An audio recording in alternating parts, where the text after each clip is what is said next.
Hello guys, welcome to the channel.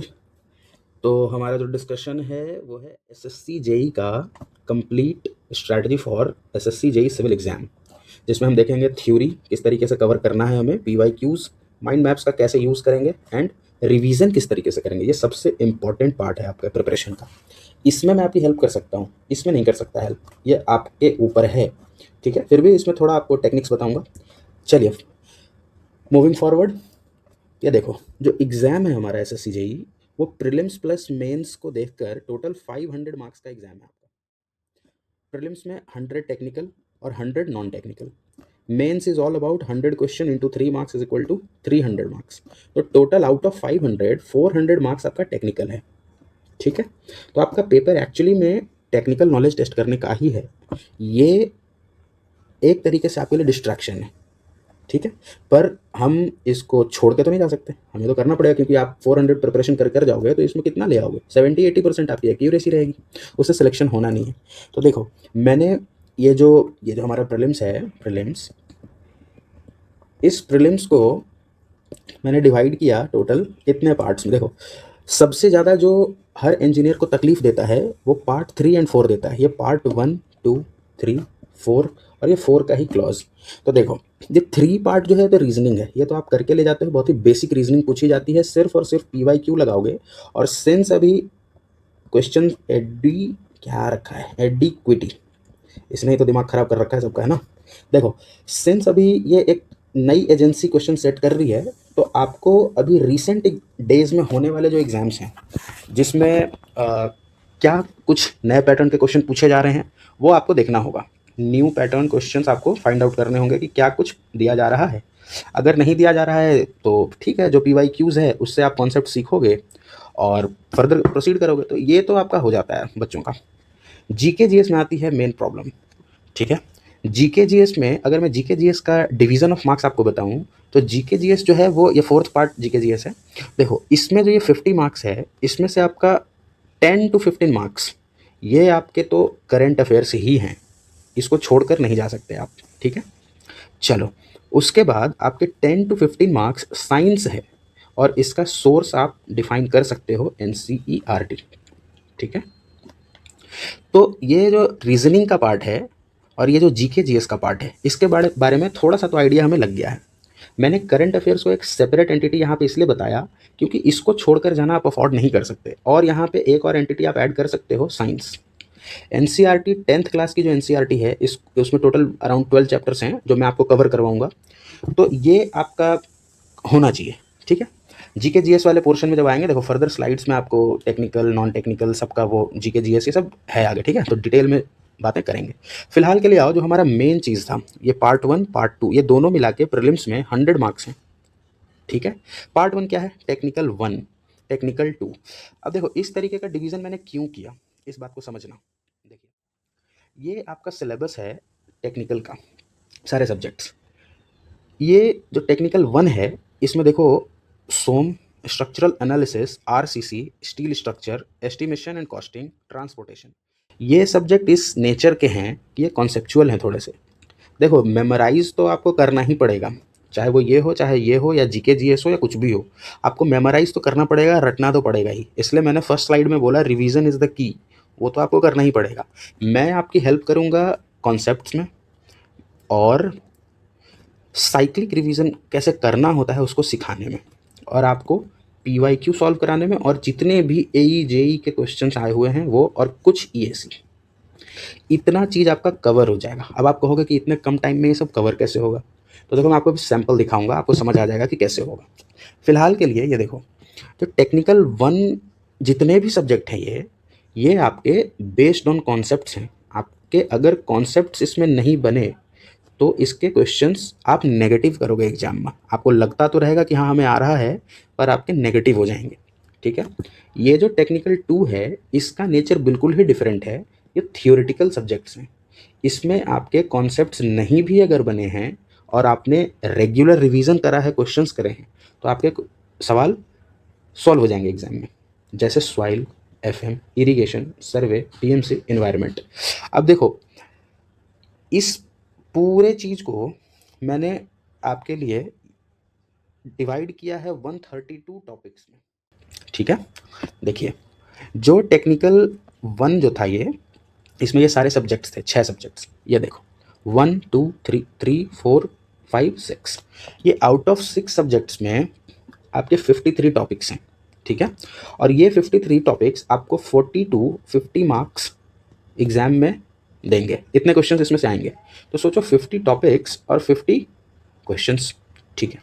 आगे देखो 54 से लेकर 132 कितने हो गए, अराउंड 80 टॉपिक्स हो गए, ठीक है।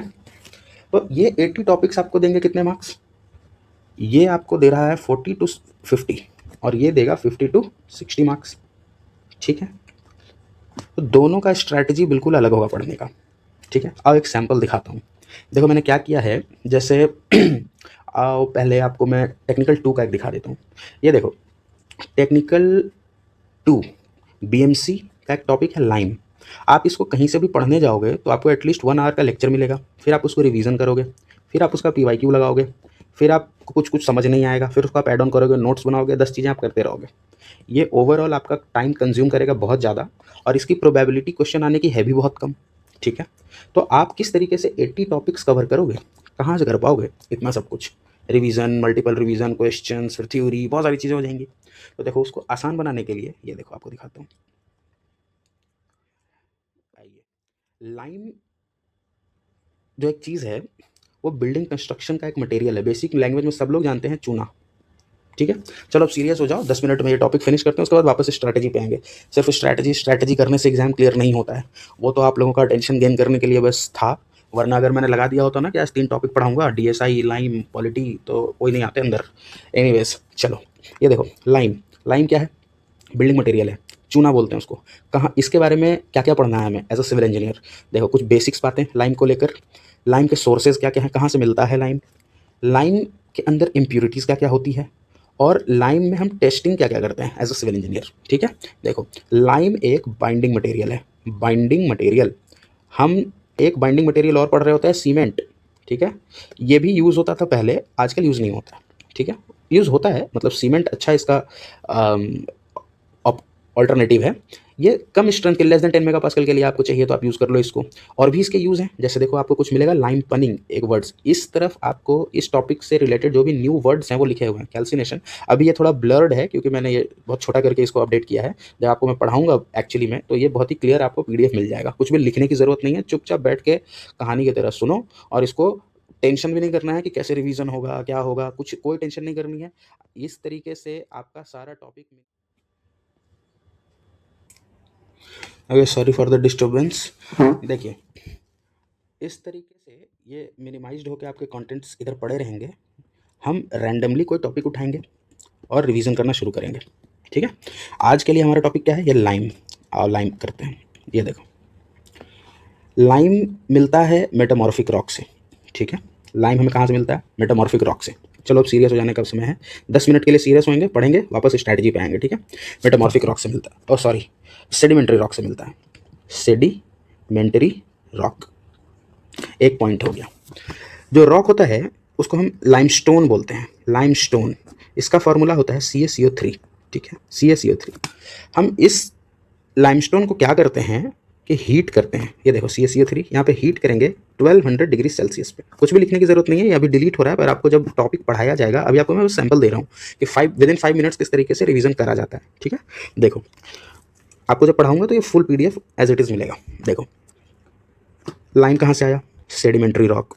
फार्मूला क्या होता है, CaCO3। लाइमस्टोन होता है, लाइमस्टोन को हमने हीट किया 1200 डिग्री सेल्सियस के आसपास, तो इसके अंदर का कार्बन डाइऑक्साइड लिबरेट हो गया, क्या बचा रह गया, CaO। इसको क्या बोलते हैं, क्विकलाइम, क्विकलाइम, ठीक है। तो देखो एक वर्ड दूसरा वर्ड, 2 वर्ड आपको मिल गया, कैल्सिनेशन, क्विकलाइम या कास्टिक लाइम, ये दोनों इसको बोलते हैं। तो ये निकल गया, ठीक है। उसके बाद जब CaO निकला, इसकी एफिनिटी रहेगी कि ये एटमॉस्फेयर से ऑक्सीजन को ले ले। तो हम क्या करते हैं, इसको पानी के अंदर जैसे ही डालेंगे इस चूना को, लाइम को, तो क्या होगा कि ये जो CaO अगर इतना बड़ा था तो इसका वॉल्यूम चेंज होकर इतना बड़ा हो जाएगा, मतलब 2.5 to 3 टाइम्स वॉल्यूम का एक्सपेंशन हो जाता है। इस प्रोसेस को हम बोलते हैं स्लेकिंग, ठीक है। चलो कैल्सिनेशन सीखा, स्लेकिंग सीखा। और क्या सीखा, क्विक लाइम और कास्टिक लाइम क्या होता है वो देखा। फर्दर हमें ये जो लाइम था ये लाइमस्टोन से तो मिला, पर और क्या सोर्सेज हैं, कहाँ से मिलेगा, तो ये देखो ये जो स्टोन लिखा है ये तो लाइमस्टोन वाला हो गया। एक मिलता है कोरल से। कोरल क्या होता है, मूंगा चट्टान जो समंदर के अंदर होती है। इसका कोरल रीफ का जो शेल होता है वो लाइम का बना होता है और ये प्योरेस्ट लाइम है, और ये आपका PYQ भी है, इसको आप एज इट इज़ याद रखो। ये प्योरेस्ट फॉर्म ऑफ लाइम है जो कोरल से मिलता है। हम कहाँ पर पढ़ रहे हैं, हम टेक्निकल 2, देखो टेक्निकल 2 का एक सब्जेक्ट BMC, टोटल 132 टॉपिक्स आपको कवर करने हैं, उसमें से एक टॉपिक BMC का लाइम पढ़ रहे हैं, ठीक है। उसमें हमने देखा बेसिक्स, सेडिमेंट्री, कैल्सिनेशन, स्लेकिंग और क्विक लाइम सीखा। अब सोर्सेज देख रहे हैं। सोर्सेज में देखा कोरल में बेस्ट क्वालिटी का मिलता है। मैग्नीशियम जब भी प्रेजेंट होगा तो उसको डोलोमाइट बोलेंगे। वाइट चॉक, कंकर और स्टोन, ये सारे इसके सोर्सेज हैं। इसमें इंपॉर्टेंट क्या याद रखना था, ये मैग्नीशियम अगर प्रेजेंट है तो उसको डोलोमाइट बोलते हैं, और कोरल से बेस्ट क्वालिटी का मिलता है। 2 पॉइंट्स आपके क्लियर हो गए, बेसिक्स और सोर्सेज क्लियर। अब आओ इम्प्यूरिटीज़ के ऊपर कि ये जो लाइम है उसमें इम्प्यूरिटीज़ क्या क्या प्रेजेंट है। तो देखिए silica, magnesia, sulphur, not important to study हमारे लिए एग्जाम के पर्पज से। ये होता है प्रेजेंट इसमें, पर इसका इफेक्ट उस लेवल का नहीं होता है जिस लेवल का क्ले का इफेक्ट पड़ता है इसके ऊपर। क्ले जो होता है वो कितने अमाउंट में प्रेजेंट है, देखो अब फैक्चुअल डेटा याद करने का आ गया। क्ले अगर 8% से कम है तो फैट या रिच लाइम बोलेंगे। रिच लाइम मतलब क्या है, उसमें सिर्फ लाइम ही है, CaO ही है, बहुत कम इम्प्यूरिटीज़ प्रेजेंट है, ठीक है। क्ले अगर 8 to 30% के बीच में होता है तो हम हाइड्रोलिक लाइम बोलते हैं, ठीक है। और 30% के ऊपर चला जाता है तो पुअर लाइम बोलते हैं। मतलब इम्प्यूरिटी का लेवल जब इतना था मात्र 8 to 10% के आसपास, तो हम इसको गुड लाइम बोल रहे थे, फैट लाइम, रिच लाइम वगैरह वगैरह। जैसे ही इसका बढ़ के अप टू 30% पहुंचा तब तक इसको हाइड्रोलिक लाइम बोलते रहे। फिर जब इसके फर्दर ऊपर चला गया तो पुअर लाइम हो गया, क्योंकि उसमें इम्प्यूरिटीज़ बहुत ज़्यादा ही आ गई, ठीक है।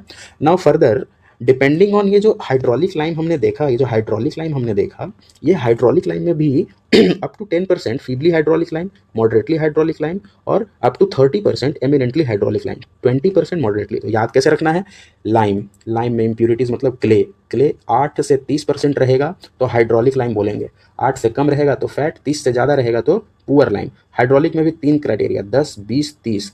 10 मतलब क्या हुआ, बहुत कम है, मतलब फीबली हाइड्रोलिक। हाइड्रोलिक में देखो फीबली क्यों बोले, हाइड्रोलिसिटी पहले समझो फिर यहाँ पे आ जाएंगे।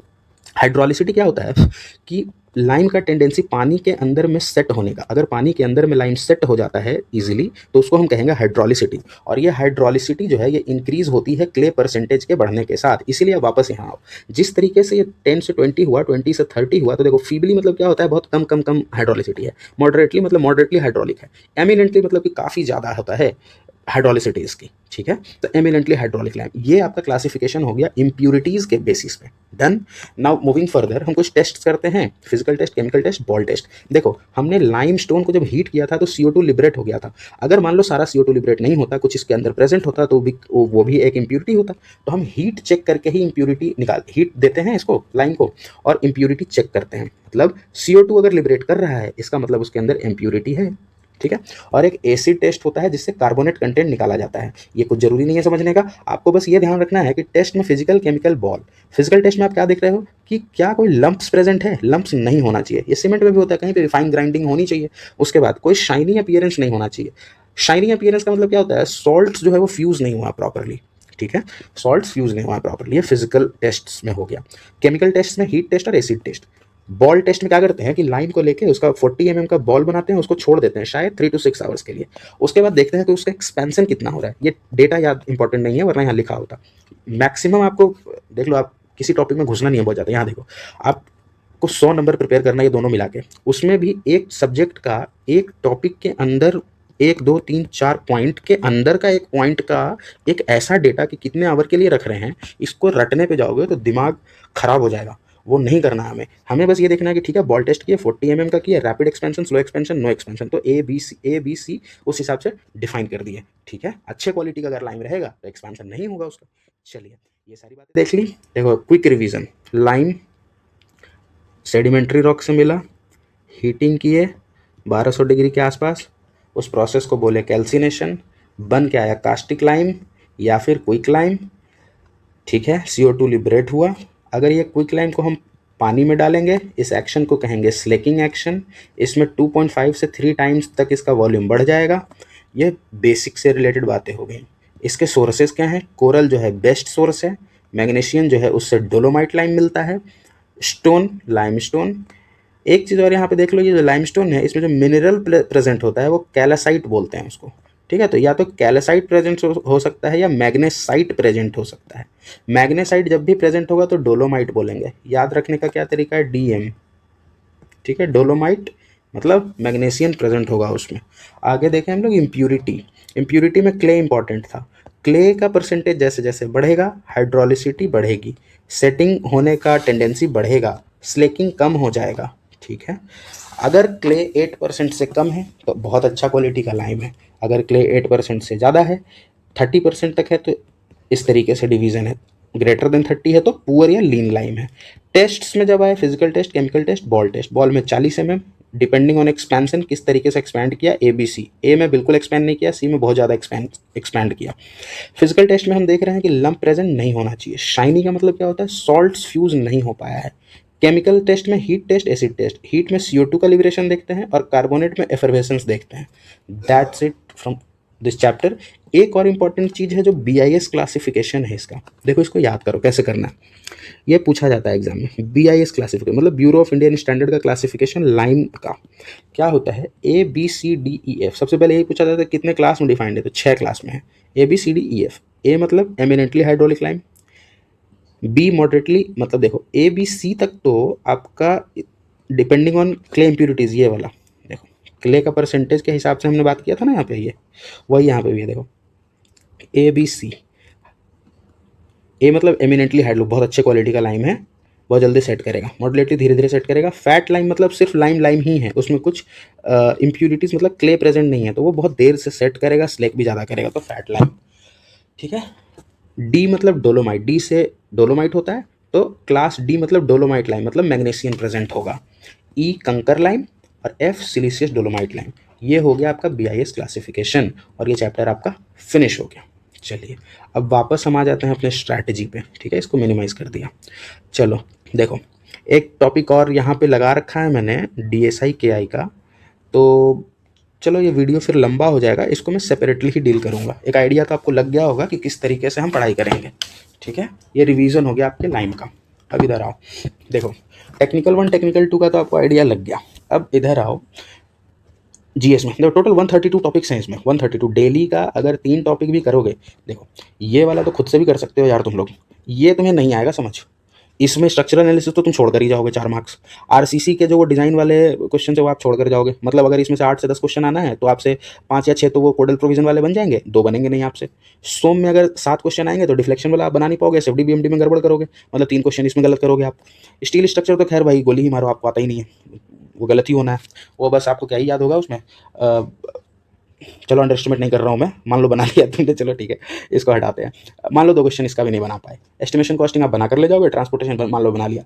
तो देखो 3 4 3 7, 7 और 6 मतलब 7 और 2 9 और 2 11, कम से कम भी तो इसके जो 40 नंबर आ रहे हैं इसमें से 10 क्वेश्चन तो आप सीधा छोड़ोगे, क्योंकि आपके कॉन्सेप्ट्स ही नहीं है उसके, वो आपसे होगा भी नहीं। जो कॉन्सेप्ट्स आपने करे नहीं है तो लास्ट के अभी 30 डेज में वो कॉन्सेप्ट्स आप सीख भी नहीं पाओगे, क्योंकि उसमें समय लगता है। तो उसमें मैं आपकी हेल्प करूँगा। +10 तो पक्का हो जाएगा। और जिन लोगों का मान लो कवरेज कभी भी नहीं किया हुआ है तो ये 40 मार्क्स श्योर हो जाएगा। मैं सारे टॉपिक्स, देखो ये पॉसिबल भी इसलिए है क्योंकि अननेसेसरी प्रॉमिसेस नहीं करना होता है। ये देखो ये इसलिए पॉसिबल है क्योंकि इसमें 53 टॉपिक्स ही हैं, तो डेली का अगर 2 टॉपिक्स भी आपको बताया जा रहा हो तो 25 days are enough for this. और मान लो इतना नहीं भी हो पाया तो देखो जो कॉन्सेप्चुअल चीज़ें हैं जैसे ये चारों, फिर स्टील के अंदर ये कॉन्सेप्चुअल चीज़ें हैं और ये मेमोराइज करने वाली चीज़ें हैं, और ये थोड़ा एक क्वेश्चन इसका फिक्स होता है। तो मैं जिस पे टिक लगाया ना, ये बाकी कॉन्सेप्चुअल, बाकी आपके थियोरेटिकल पार्ट्स हैं, इतना पार्ट तो मैं ज़रूर कवर करा दूंगा क्योंकि यही सबसे अनकंफर्टेबल एरिया है आप लोगों का, ठीक है। और इसका मैराथन मिल जाएगा 2-3 घंटे में विथ PYQ सॉल्व्ड, और ट्रांसपोर्टेशन का देखेंगे जिस तरीके से कवर हो पाए। ओके, फुल ऑन डिटेल्ड वो डिक्टेशन करा के लिखना ये सब ज़रूरत नहीं है। अब आप स्मार्ट हो चुके हो, तो ये टेक्निकल की बात हो गई। ओके, आगे मूविंग फॉरवर्ड, ये देखो GK GS जो सबसे ज़्यादा स्ट्रेसफुल आपको लगता है, इसमें ये तो आपको खुद ही करना पड़ेगा, कहीं ना कहीं से तो पढ़ते होगे। इस पर तुम्हें देना है, देखो ये रूटीन भी है, तो आपको करंट अफेयर्स पे 10 to 15 मार्क्स ये आपको दे रहा है, तो 100 मार्क्स 200 मार्क्स अगर आप मानते हो, इसका 15 मार्क्स कितना हो जाता है, अराउंड 7% होता है, 7 to 8%। तो आपको अपने समय स्टडी आवर का 7 to 8% तो इसको देना ही चाहिए, ठीक है। टेक्निकल 140 to 50 है, तो ये तो वीडियो से ही होते चला जाएगा। डेली का अराउंड 2 आवर्स का वीडियो मिल जाएगा, जिसमें आपके 30 to 40 मिनट्स में आपके कॉन्सेप्ट्स क्लियर रहेंगे, जिस तरीके से आज अभी लाइन को बताया इसी तरीके से। और उसके बाद आपको PYQ भी बनवाया जाएगा और AE JE के सारे क्वेश्चन बनवाए जाएंगे। और ये पढ़ाते पढ़ाते मैं EAC का 8-10 क्वेश्चन ले लूँगा कॉन्सेप्ट्स के साथ में, तो आपका ये ओवरऑल कंप्लीट हो जाएगा। तो डेली का 1-2 टॉपिक तो आप यहाँ से कवर करते हुए चलोगे मेरे साथ।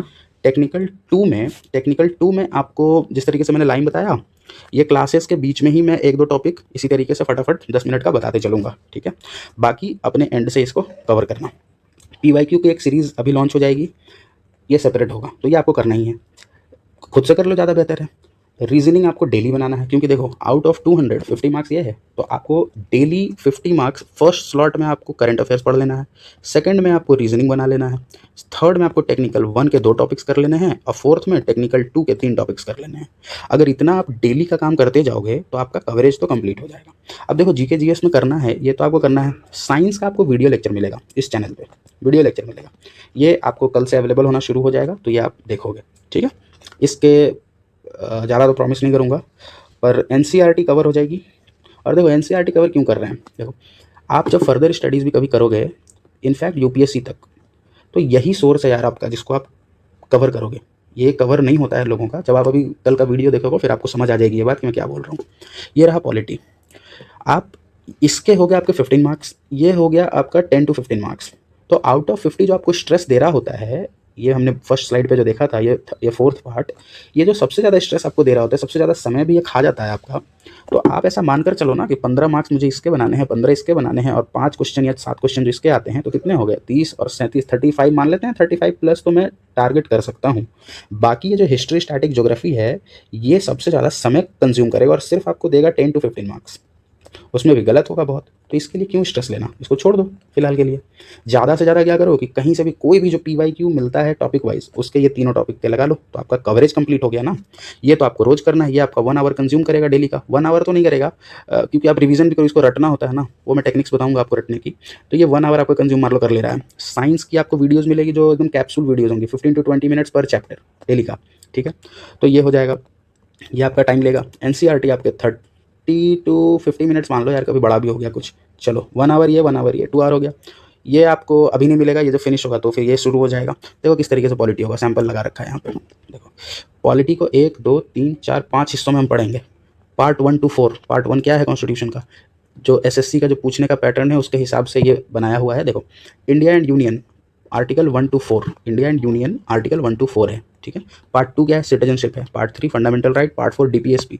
तो ये आपको एक वीडियो में मिलेगा, मैं मास्टर वीडियो जैसा बना दूंगा, ये मिल जाएगा। उसके नीचे में क्वेश्चंस आपको ऐड ऑन कर दूंगा, वो आप बना लोगे, प्रैक्टिस हो जाएगी, तो ये सफिशिएंट होगा। मतलब इस पे आप 5 घंटा भी खर्च करोगे टोटल, तो आपको हो सकता है कि 1 या 2 मार्क्स मिल जाए एग्जाम में। आगे अगला पार्ट जो है वो है आपका पार्ट 5, ये यूनियन के बारे में। फिर आपका ये कुछ प्रोविजंस, ये सेपरेट चीज़ें हैं, emergency provision, election commission, 7 schedule. तो इस ब्लॉक का और ये इससे रिलेटेड बहुत पूछता है, कॉन्स्टिट्यूशनल बॉडी और स्टैट्यूटरी बॉडी, आपको एक क्वेश्चन मिलते ही रहता है एग्जाम में। तो इसका एक वीडियो बना दूंगा जो 2 आवर्स का होगा, और ये आपको मिल जाएगा, मान लो इसको 2 घंटे का वीडियो है, ये 2 घंटे का है, 2 2 4 2 6 2 8 2 10, टोटल 10 आवर आप स्पेंड करते हो। और आपको अगर ये जो 5 मार्क्स है, 5 से 7 मार्क्स, इसके आप 2 से 3 क्वेश्चन भी पकड़ में आ जाते हैं, ठीक है। और इस पे आप 1 आवर डेली का स्पेंड कर रहे हो, मतलब आप 30 आवर स्पेंड कर रहे हो। और ये 15 मार्क्स जो आपके हैं उसमें से आप पकड़ते हो एग्जाम में, मान लो कि 10 क्वेश्चंस आप बनाकर ले जाते हो। और ये NCERT, ये जो 15 मार्क्स है, इस सिर्फ ये करने से, आप अलग से क्या करोगे वो आपके ऊपर है, पर सिर्फ NCERT करने से जितनी मेरी अंडरस्टैंडिंग है उसके बेसिस पे मैं कह सकता हूँ 10 मार्क्स तो आपके आ जाएंगे। तो देख लो 10 10 20 और 3 मार्क्स इधर के 23, और कुछ बेसिक क्वेश्चन इसका आता है जिसके बारे में पता होता है। तो 10 से 15 मार्क्स यहाँ माना था हमने, तो इस 10 से 15 मार्क्स में मान लो कि आप 5 मार्क्स लेकर आ गए, तो 23 + 5 28 हो गया ना। तो ये तो काफ़ी अच्छा मार्क्स हो गया, ठीक है। इससे ज़्यादा मार्क्स ला भी नहीं पाओगे। तो GK GS को तो इस तरीके से आप कवर कर लो, डन। तो हमने टेक्निकल 1 टेक्निकल 2 देख लिया, GK GS देख लिया, बचा रीजनिंग। देखिए रीजनिंग से रिलेटेड जो है ये आपको सेल्फ करना पड़ेगा, इसमें मैं आपकी कोई हेल्प नहीं करूँगा, क्योंकि अगर ये भी नहीं कर पाते हो खुद से तो फिर भूल जाओ SSC JEE, फिर भूल जाओ, क्योंकि कंपटीशन बिल्कुल कट थ्रोट है और कट ऑफ देख ही रहे हो आप लोग। तो इस हिसाब से अगर उस वो तो आपको एफर्ट लगाना ही पड़ेगा। तो डेली का जो आपका स्टडी आवर निकल कर आएगा, देखो करंट अफेयर्स को आप 1 आवर देते हो, इसको देना भी चाहिए क्योंकि आपका 8% मार्क्स तो यही दे रहा है ना। तो मान लो आप 8 घंटे पढ़ते हो तो 0 पॉइंट उसके हिसाब से निकाल लो कितना होता है, 8 घंटे का 10% 0.8 आवर, ठीक है। तो आपको अराउंड 40 मिनट्स तो दे लो यार, चलो 30 मिनट्स डेली का दे लो, 30 मिनट्स डेली का पढ़ लो। उसके बाद टेक्निकल 1 आप पढ़ोगे, ये तो आपको 40 to 50 मार्क्स देगा। यहाँ लिखूँ 30 मिनट्स, मान लो इसको आपने 2 से 3 घंटे पढ़ लिया, 2.5 घंटे पढ़ लिया, क्योंकि इसमें थोड़े कॉन्सेप्ट सीखने होंगे, कभी वीडियो स्लो भी होगा, कभी फास्ट भी होगा। फिर आप इसको डेली का 3 टॉपिक पढ़ोगे तो आपको 3 आवर्स मान लो लग जाते हैं। PYQ 1 आवर आप बनाओगे, और ये कैसे बनाना है ये बिल्कुल मैं बताऊँगा, ये बिल्कुल ही डिफरेंट तरीके से इसको कवर करेंगे, क्योंकि सिर्फ PYQ भी अगर तुम कवर करके ले जाते हो तो सीरीज़ स्टार्ट होगी, डेली 2-4 टॉपिक का कवरेज होते रहेगा, उसी में कॉन्सेप्ट से बताते जाएंगे, तो वो आपको +20 करा देगा at least, as it is question आएंगे वहाँ, ठीक है। बाकी देखो रीजनिंग तो आपको खुद ही करना पड़ेगा, इसके लिए मैं कुछ नहीं बोलूँगा। हो सकता है आप डेली का देखो प्रैक्टिस जो करनी होती है रीजनिंग की वो ऐसे करनी होती है कि 50 क्वेश्चन आप 20 मिनट्स में बना लो, 25 मिनट्स में, ठीक है। एग्जाम में मान लो 30 भी लग गए या उससे ज़्यादा लग गए, वो अलग बात है, पर आपकी प्रैक्टिस एटलीस्ट इसकी होनी चाहिए। तो डेली एक सेट बनाते रहो, PYQ कोई भी उठा लो उससे बनाते रहो। तो ये तो आपको खुद ही करना है, कितना टाइम लगाओगे वो आपके ऊपर है। GK GS क्योंकि ये 50 मार्क्स आपको दे रहा है, तो इसको आपको एटलीस्ट 1 to 1.5 आवर पढ़ना चाहिए। तो कितने आपके टोटल आवर्स हो जाते हैं पढ़ाई के, आधा, 2.5 और ये 3 3 6 7 8 to 10 आवर की स्टडी अगर आप 30 डेज तक रेगुलर इस पैटर्न में करते हो, तो अगर आप अभी 0 पे भी हो ना फिर भी कंप्लीट हो जाएगा। क्योंकि देखो जिसमें समस्या प्रॉब्लम आती है वो ये वाला पार्ट था, ये मैं करवा ही रहा हूँ। टेक्निकल 2 जो है, टेक्निकल 2 आपका आपको ये नोट्स प्रोवाइड कर दिए जाएंगे, आपके पास नोट्स होंगे भी, अगर ज़रूरत होगी तो कमेंट सेक्शन में बता देना। जिस भी सब्जेक्ट का नोट्स चाहिए होगा वो नोट्स प्लस मैराथन वीडियो मैं चाहूँगा, देखूंगा कि अगर ज़्यादा प्रॉब्लम मान लो किसी को सॉइल में आ रही है तो मैं सॉइल को 3-4 पार्ट में डिवाइड कर दूंगा। जैसे ये देखो ये सॉइल है, ये सॉइल है, ऑलरेडी इस तरीके से ये बना के रखा गया है कि 1 पार्ट 2 3 4 5 6 7 पार्ट में सॉइल है। तो इस पार्ट का एक वीडियो बना दिया मान लो 1 आवर में, आपके कॉन्सेप्ट्स समझ में आ गए और थ्योरी नोट्स आपको प्रोवाइड कर दी गई, इसको रीडिंग लगाओ फिर PYQ बनाओ, ये डन। इस तरीके से कर सकते हैं। तो ये डिपेंड करेगा आपके ऊपर कि आपको क्या रिक्वायरमेंट है, वो रिक्वायरमेंट बताते चले जाना, ठीक है। तो आज के लिए थोड़ा ज्ञान की बातें कर लें, मोटिवेशन ये भी तो ज़रूरी है। देखो चलो ज्ञान की बातें से पहले यार एक टॉपिक आ जाओ, पढ़ाई करना भी तो ज़रूरी है। देखो हमारा एक टॉपिक हमने लाइन तो देख लिया, ये एक टॉपिक है DSI KI एंड स्टेबिलिटी। देखिए ये क्या है, DSI क्या होता है कि कोई भी स्ट्रक्चर जो है, ठीक है, कोई भी स्ट्रक्चर, अगर मैं इस स्ट्रक्चर को बनाऊँ तो ऐसे बनाऊँ, यहाँ पे एक जॉइंट है, एक मेंबर है, जॉइंट है, मेंबर है, फिर यहाँ जॉइंट है, फिर ये सपोर्ट है, फिर ये मेंबर है, जॉइंट है, फिर ये सपोर्ट है, ठीक बात है। DSI का मतलब होता है कि कितने फोर्सेज, देखो इस मेंबर में 3 फोर्सेज आ रहे होंगे, ठीक बात है, ठीक है ना, FX FY MZ। चलो ये जो अपना सपोर्ट है ये फिक्स सपोर्ट है, तो इसमें 3 रिएक्शन आ रहे होंगे, ठीक बात है। चलिए same goes with this, 3 reaction आ रहे होंगे, ठीक है, इसमें भी 3 फोर्सेज आ रही होगी, इसमें भी 3 फोर्सेज आ रही होगी। तो DSI का मतलब होता है DSI degree of static indeterminacy, static indeterminacy, static, okay, means ये स्ट्रक्चर सिंस स्टैटिक अवस्था में है, तो इस स्टैटिक अवस्था में होने के समय इसके अंदर कितनी ऐसी चीज़ें हैं जो हमें नहीं पता है, इनडिटरमाइंड है, इनडिटर्मिनेसी, ठीक है। तो ये देखो स्टैटिक इनडिटर्मिनेसी, ये नहीं पता है 3 मेंबर फोर्सेस कितने फोर्सेस इसमें आ रहे हैं, नहीं पता, ये नहीं पता है।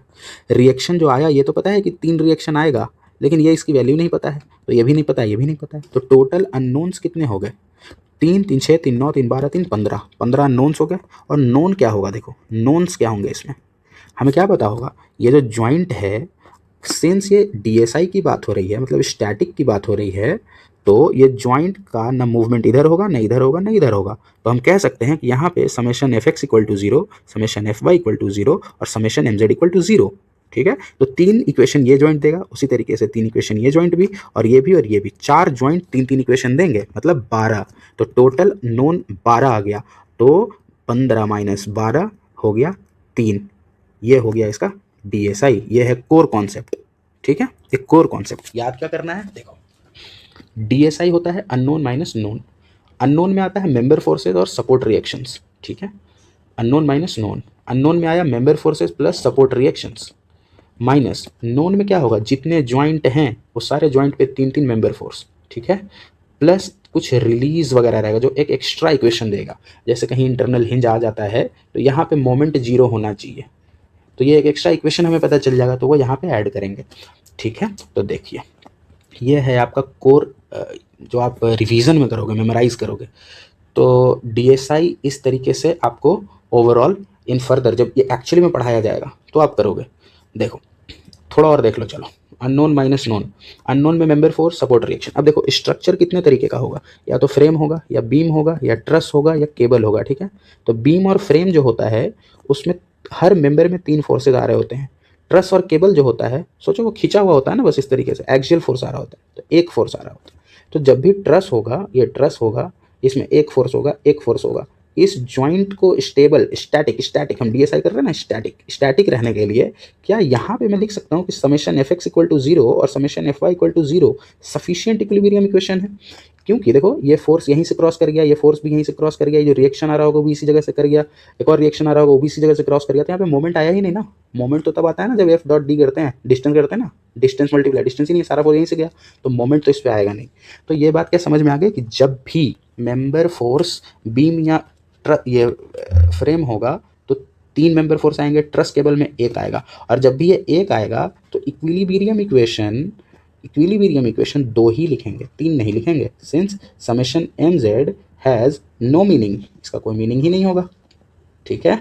आगे ये जो बीम एंड फ्रेम है इसमें 3 फोर्सेज और 3 इक्विलिब्रियम इक्वेशन, ठीक है, ठीक है। सपोर्ट रिएक्शंस, फिक्स सपोर्ट जब होगा, सपोर्ट रिएक्शन देखो फिक्स सपोर्ट है तो 3, हिंज है तो हिंज में क्या होता है 2, रोलर है तो आपको सिर्फ 1 मिलेगा, ये गाइडेड रोलर यहाँ लिखा होगा, गाइडेड रोलर अगर है तो 2 रिएक्शन मिलेंगे। इक्विलिब्रियम देख लिया। रिलीज में हमें बस ये चीज़ देखनी है कि अगर इंटरनल हिंज है इस तरीके का, ये इंटरनल हिंज है, 4 मेंबर कनेक्टेड है ना, तो मेंबर्स कनेक्टेड -1 करेंगे, मतलब 4 -1 मतलब यहाँ 3 आ जाएगा। अगर इस तरीके से होता, 3 मेंबर कनेक्टेड होता है या इंटरनल हिंज होता तो 2 एक्स्ट्रा रिलीज इक्वेशन दे देता, ठीक है, इसके लिए और इसके लिए। तो ये आपका डीएसआई का ओवरऑल कॉन्सेप्ट क्लियर हो गया। क्या होता है याद रखना है, अननोन माइनस नोन। अननोन में क्या होता है, member forces plus support reaction, minus known forces क्या होता है, equilibrium equation plus release. Member या तो 3 हो सकता है फोर्सेस मेंबर में, या तो 1 हो सकता है, डिपेंडिंग ऑन कि बीम है या फ्रेम है तो 3, ट्रस है या केबल है तो 1। रिएक्शन नो एक्सेप्शन, जैसे होता है वैसे ही होता है। इक्विलिब्रियम में ये 3 है तो यहाँ भी 3 इक्विलिब्रियम आएगा। अगर ट्रस एंड केबल आ जाता है तो इक्विलिब्रियम इक्वेशन 2 हो जाएगा, प्लस रिलीज तो जो होता है वो होता ही है रिलीज, ठीक है। अब चलो फॉर्मूला बनाना सीखो। देखो अगर मैं आपको बीम या फ्रेम का फॉर्मूला बनाना बताऊं तो क्या कहोगे, unknown minus known, member plus reaction minus equilibrium plus release, ठीक है। मेंबर में कितने फोर्सेस, 3 फोर्सेस, 3m प्लस जितने मेंबर होंगे उतने फोर्सेस इंटू 3, ठीक है।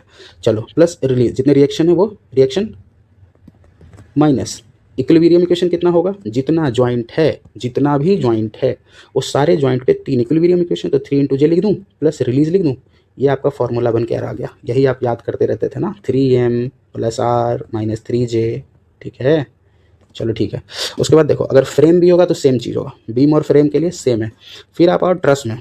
ट्रस में क्या होता है, देखो फिर वही कहानी, m + r, देखो ये m + r, unknown minus known, member plus reaction minus equilibrium plus release. तो देखो मेंबर में कितने, हर मेंबर में कितने फोर्स, एक फोर्स, तो 1 × m करेंगे तो सिर्फ m लिखूँ, plus reaction as it is, minus हर ज्वाइंट पे कितना इक्विलिब्रियम 2, m + r - 2j। तो यहाँ पे आ गया m + r - 2j। यही तो आपका ट्रस का याद करते थे फॉर्मूला, ठीक है, बीम फ्रेम का।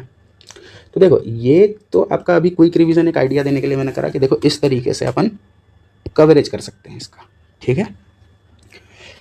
तो सफिशिएंट होगा ये आज के लिए। तो लेट्स आगे देखो कुछ और चीज़ें लगा रखी हैं पर वो नॉनसेंस बातें हैं बस कि स्मार्ट स्टडी, इसका मतलब it does not mean hard work तो नहीं करना पड़ेगा आपको। सही बात है, आपको हार्ड वर्क तो करना ही पड़ेगा। आप किस तरीके से करोगे, स्ट्रैटेजी बनाओ, सोर्सेज को डिफाइन करो, लेस ही ज़्यादा है, मतलब लाइन जो हमने पढ़ लिया वो सफिशिएंट है, अब सिर्फ PYQ बनाओ। इसको रीडिंग लगाने पे पागल मत होते रहो, उसी वीडियो का पार्ट को बार बार सुन लो, 2-3 बार, टाइम स्टैम्प लगा दूंगा वहाँ पे सुनते रहना। फिर देखो लेस इज मोर, टॉपिक आसान लगे या टफ पढ़ना तो है ही। फिर एक टॉपिक को उठाया, टोटल 132 टॉपिक्स हैं, एक टॉपिक को जब उठाया तो दूसरे के बारे में नहीं सोचना है, आपको सिर्फ उसी टॉपिक के बारे में सोचना है। उसके कॉन्सेप्ट्स नहीं समझ में आ रहे हैं तो चैनल पे जाओ, देखो, अगर वीडियोज़ पढ़ा है तो वीडियोज़ देख लो, नहीं पढ़ा है ग्रुप में मैसेज करो कि ये टॉपिक नहीं समझ में आ रहा, कोशिश की जाएगी कि आपको वो प्रोवाइड कर दी जाए। कॉन्सेप्ट्स नहीं आ रहा है, कोई ज़रूरत नहीं है सिर्फ इसी चैनल पर रिलाई करने की। यूट्यूब खुला बाजार है, कहीं भी जाओ, कोई भी टॉपिक, बस कोई भी कहीं से भी यार बस सीख लो उसको फटाक से। ठीक है, सीख लिया। जैसे ही वो टॉपिक को सीख लिया, ये वाला स्लाइड को खोला, मान लो ये स्लाइड आपने ये टॉपिक सीख लिया, सोर्सेज ऑफ वाटर, आपने इस पर टिक लगा दिया और यहीं पे आप अपना एक कॉपी मेंटेन कर लेना जिसमें आप इस तरीके से 132 टॉपिक्स लिख लेना। ठीक है, टॉपिक 1, टॉपिक 2, 3, 4 इस तरीके से यहाँ लिख लेना सोर्सेज। मान लो ये टॉपिक कहीं से भी पढ़ा हो, यूट्यूब में XYZ कोई भी चैनल लिख दो, यहाँ पे XYZ वो चैनल पे पढ़ा है। फिर आ जाओ आगे, PYQ लगाया कि नहीं लगाया, टिक लगाओ, लगा लिया। चलो थोड़ा ये AEJ के क्वेश्चन लगा लिए, हाँ लगा लिए, चलो लगा दिया। कोई टेस्ट सीरीज दिया, लगा लिया। तो ये टॉपिक पे आपका इतना कवरेज है, सफिशिएंट है। आपको थोड़ा मोटिवेटेड भी रहना है कि हाँ मैंने ये चीज़ पढ़ लिया है। होता क्या है कि आप एक ही चीज़ को बार बार पढ़ते रहते हो, न जाने कि आप लोगों ने ये सीमेंट और ये कॉन्क्रीट को कितनी बार पढ़ा होगा, बहुत बार पढ़ा होगा। मार्क्स तो वो उतना ही देगा ना। Each topic is equally important. आगे टॉपिक डिसाइड हो गया, फिर आप आगे बढ़े, क्वेश्चन सॉल्व किए, SSC PYQ ये तो आपका अभी सीरीज से ही हो जाएगा पूरा कंप्लीट। AEJ भी इंक्लूड कर दूंगा, ESE के कर लो, अगर कुछ एक्स्ट्रा आपको ज़रूरत लग रही है तो ये भी कर लो, ये नहीं भी करोगे चलेगा। फिर आप टेस्ट करो खुद को, जो भी न्यू क्वेश्चन मिले उसको ऐड ऑन करते जाना है टॉपिक का शॉर्ट नोट्स में। ठीक है, ये जो टॉपिक में शॉर्ट नोट्स बनेगा उसमें आप ऐड ऑन करते जाओगे, फिर तो आपके हाथ में है सारा खेल। Revision is the key. चलो आगे टेक्निकल 1 का प्रोग्रेस यहाँ पे चलाएंगे, जो चैनल पे होगा, ये डेली अपडेट होगा। फिर आपका टेक्निकल 2 का प्रोग्रेस, ये सारे सब्जेक्ट हैं, देखो 1, 2, 3, 4, 5, 10, 12। ये साइंस आपको बताई जाएगी, पॉलिटी बताया जाएगा, करंट अफेयर्स आपको खुद से करना है। इतना अगर करके ले जाओगे तो आई थिंक आपका काफ़ी अच्छे मार्क्स से एक्सेल करोगे। तो मिलते हैं नेक्स्ट वीडियो में। होपफुली आपको ये बातें समझ में आई होंगी, और मोस्ट प्रोबेबली कल मैं सबसे पहले, चलो कमेंट पे बता दो कौन सा सब्जेक्ट सबसे पहले पढ़ना है, वही शुरू कर देंगे। मेरा मन है स्ट्रक्चरल एनालिसिस शुरू कर दूं। ये 4 पार्ट में है। In 4 days you will be capable enough to solve all the PYQs of AE-JEE and SSC-JEE, okay, along with some questions of ESE, जो मैं क्लासेस में ही आपको पढ़ाते पढ़ाते बताऊंगा। वो वीडियो लेक्चर में ही हो जाएगा, उसके लिए एफर्ट नहीं लगाना है आपको, कोई नोट्स नहीं बनाना है, कुछ नहीं करना है आपको। इस चैनल पे जो भी आप पढ़ते हो उसको थोड़ा एक कॉपी खरीद के ले आना। चलो कॉपी नहीं खरीद लिया, कोई भी रफ चीज़ कहीं से भी, कोई भी किसी का चुरा लो, कुछ करो, पर एक कॉपी रख लो सेपरेट। कोई ज़रूरी नहीं है वो क्लासमेट की हो, महंगी वाली हो, एकदम सस्ती वाली बेकार सी कॉपी ले आओ। और जो भी यहाँ मैं बोल रहा हूँ, जब मैं बोलूँ कि इसको नोट डाउन करो, तो सिर्फ उस पार्ट को नोट डाउन कर लेना। या फिर जब मैं यहाँ पढ़ा रहा हूँ, क्योंकि देखो नोट डाउन कराऊंगा वीडियो लंबा हो जाएगा, उससे कोई सेंस नहीं बनता है। देखो जब मैंने ये चीज़ करा, इसको पॉज करो, इस चीज़ को नोट डाउन कर लो, तुम्हारा लाइम का शॉर्ट नोट्स रेडी हो गया। ठीक है, इस तरीके से आप कवरेज करोगे। चलिए एक समय आएगा जब यहाँ पे ये जो खाली जगह रहे है ना, यहाँ पे आपके सारे टॉपिक्स के छोटे छोटे शॉर्ट नोट्स ऐड हो जाएंगे। मैं बोलूँगा एरिया एंड वॉल्यूम, चलो रिवाइज करते हैं। इसको जूम इन करूँगा, एरिया एंड वॉल्यूम रिवीजन खत्म, जूम आउट करूँगा, यहाँ आ गया। फिर इसका शुरू, इस तरीके से आप रिवीजन करोगे। एक समय आएगा जब आपके 132 टॉपिक्स ऑन द टिप्स होंगे, रैंडमली कोई भी टॉपिक उठाया जाएगा, उससे रिलेटेड चीज़ें रिवीजन करी जाएंगी। चलिए, so enough for today, let's meet in the actual classes. Chalo, see you, signing off, bye bye.